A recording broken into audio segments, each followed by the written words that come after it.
নমস্কার বন্ধুরা, mixed fusion সোমার পাকশালায় আপনাদের সবাইকে স্বাগত। আজকে আমি আপনাদের সাথে শেয়ার করব পেঁপের পনির। এই রেসিপিটি এখন খুব ট্রেন্ডিংয়ে চলছে। লাউয়ের পনির, পেঁপের পনির এসব কিন্তু এখন খুবই চলছে। তো আমিও ভাবলাম আপনাদের সাথে চলুন শেয়ার করি। এই পেঁপের পনির বানানোর জন্য পেঁপেগুলোকে দেখলেন লম্বা লম্বা ছোটো ছোটো টুকরো করে খোসা ছাড়িয়ে আমি এরকম একটু গ্রেট করে নিয়েছি। গ্রেট করে নেওয়ার পর এর মধ্যে আমি একটু দিয়ে দিচ্ছি ছানা, আর দিয়ে দিচ্ছি এখানে গুঁড়ো দুধ 1 চামচ। গুঁড়ো দুধটা দেওয়ার পর আমি খুব ভালোভাবে এই পেঁপেটাকে মিহি করে পেস্ট বানিয়ে নেব। পেঁপের মধ্যে কিন্তু কোনো রকম জল দেয়া যাবে না। দেখুন খুব মিহি করে কিন্তু একদম পেস্ট বানিয়ে নিলাম। এবার একটা পাত্রের মধ্যে আমি রেখে দিচ্ছি।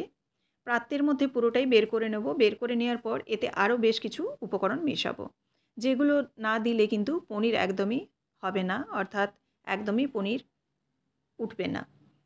তো দেখুন এবার আরও 1 চামচ আমি টেস্টের জন্য দুধ দিয়ে দিচ্ছি। এই দুধটা কিন্তু টেস্টের জন্য দিলাম। আর বাইন্ডিংয়ের জন্য দিচ্ছি আমি এখানে ময়দা 1.5 চামচ। আর দিচ্ছি এখানে চালের গুঁড়ি, চালের গুঁড়ি দিয়ে দিচ্ছি 3 চামচ ছোটো চামচের। এখানে পেঁপের পরিমাপ অনুযায়ী দেখে এই চাল গুঁড়ি এবং ময়দাটা দিতে হবে। আমি এখানে একটা ছোট্ট সাইজের পেঁপে নিয়েছিলাম, সেই পেঁপের পরিমাপ অনুযায়ী দিয়ে দিলাম খুব সামান্য লবণ, দিয়ে খুব ভালোভাবে এটা মেখে নিচ্ছি। আর এর যে ব্যাটার বা ডোই যাই বলুন না কেন, এই যে হবে এটা কিন্তু এইরকম থিকনেসটা হবে। খুব একটা পাতলা হবে না, আবার খুব একটা কিন্তু একেবারে মোটাও হবে না। দেখুন এইরকমভাবে মেখে নিয়েছি খুব ভালোভাবে। দিয়ে এবার আমি একটা স্টিলের প্লেট নিয়ে নিয়েছি। এই প্লেটের মধ্যে তেল ব্রাশ করে নেব, সাদা তেল দিয়ে দিচ্ছি। আর তেলটা অবশ্যই ব্রাশ করতে হবে, নইলে কিন্তু পনিরটা উঠবে না।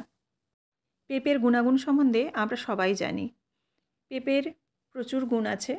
তো পেঁপে আমরা বিভিন্নভাবে রান্না করে খাই। তো পেঁপের পনির কিন্তু আমি এই প্রথম বানাচ্ছি। এই রেসিপিটি দেখছি অনেকেই বানাচ্ছে। তো আমিও ভাবলাম আমার বন্ধুদের জন্য আমিও এই পেঁপের পনির রেসিপিটি শেয়ার করি। এটাকে পেঁপের পনিরও বলতে পারেন, আবার পেঁপের কোপ্তাও বলতে পারেন। তো দেখুন এবার আমি এই থালাটার মধ্যে পুরো মিশ্রণটা দিয়ে দিলাম। দিয়ে এবার একটু হাত দিয়ে চেপে চেপে চারদিকগুলো একটু সমান করে নিচ্ছি। করে নেওয়ার পর আমি ওইদিকে কড়াইয়ে জল বসিয়ে দিয়েছি। জলটা গরম হলে একটা স্ট্যান্ড দিয়ে দেবো। স্ট্যান্ডের উপর এই প্লেটটা এবার চাপিয়ে দিয়ে স্টিম দিতে হবে। চারদিকটা খুব ভালোভাবে সমান করে নিলাম। এবার এই স্ট্যান্ডের উপর বসিয়ে দিলাম, তলায় জল দিয়ে দিয়েছি। এবার ঢাকা দিয়ে দেবো। এটা মোটামুটি 20 থেকে 25 মিনিট সময় লাগবে। তবুও থিকনেসের উপর ডিপেন্ড করে, আপনারা কাঠি দিয়ে চেক করে দেখে নেবেন। এটা দেখুন একেবারে ঠান্ডা হয়ে যাওয়ার পর আমি বের করেছি। এটা কিন্তু একেবারে পুরোপুরি ঠান্ডা। গরম অবস্থায় কিন্তু একেবারে, যেহেতু চাল গুঁড়ি দেওয়া আছে এবং ময়দা দেওয়া আছে, খুবই নরম এবং খুবই চিটচিটে একটা ভাব থাকবে। যদি এরকম ঠান্ডা হয় তবেই কিন্তু এরকম একদম ফ্রেশ পরিষ্কার হয়ে বেরিয়ে আসবে পনিরগুলো, নইলে কিন্তু ছুরির সাথে সব কিছু আটকে যাবে। এবার দেখুন ঠান্ডা করে নেওয়ার পর এবারে পিস পিস করে কেটে নিয়ে আপনাদের দেখাচ্ছি তুলে।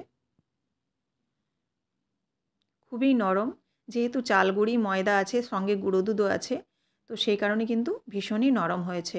খেতে কেমন হবে সেটা কালকে আপনাদের সাথে শেয়ার করব এই রেসিপিটি। এই পনির দিয়েই কালকে আপনাদের রেসিপি বানিয়ে দেখাবো, আর অবশ্যই রিভিউ দেব যে এই রেসিপিটি খেতে কেমন হলো। তো দেখুন এখানে চৌকো চৌকো করে পিস পিস করে কেটে নিয়েছি। রেসিপিটি আপনারা প্রথম থেকে শেষ পর্যন্ত দেখলেন। যদি ভালো লেগে থাকে অবশ্যই লাইক, কমেন্ট এবং শেয়ার করবেন। আর এরকমই প্রত্যেক দিন বিভিন্ন ধরনের রেসিপি পাওয়ার জন্য অবশ্যই চ্যানেলটিকে সাবস্ক্রাইব করে বেল বাটনটি প্রেস করে দেবেন। বেল বাটন প্রেস করলে আমার রান্নার যে সমস্ত ভিডিওগুলো আমি দিই প্রত্যেক দিন, সেই ভিডিওগুলো আপনাদের কাছে সবার আগে পৌঁছে যাবে। ফেসবুক থেকে দেখে থাকলে পেজটিকে ফলো করে দেওয়ার অনুরোধ রইল।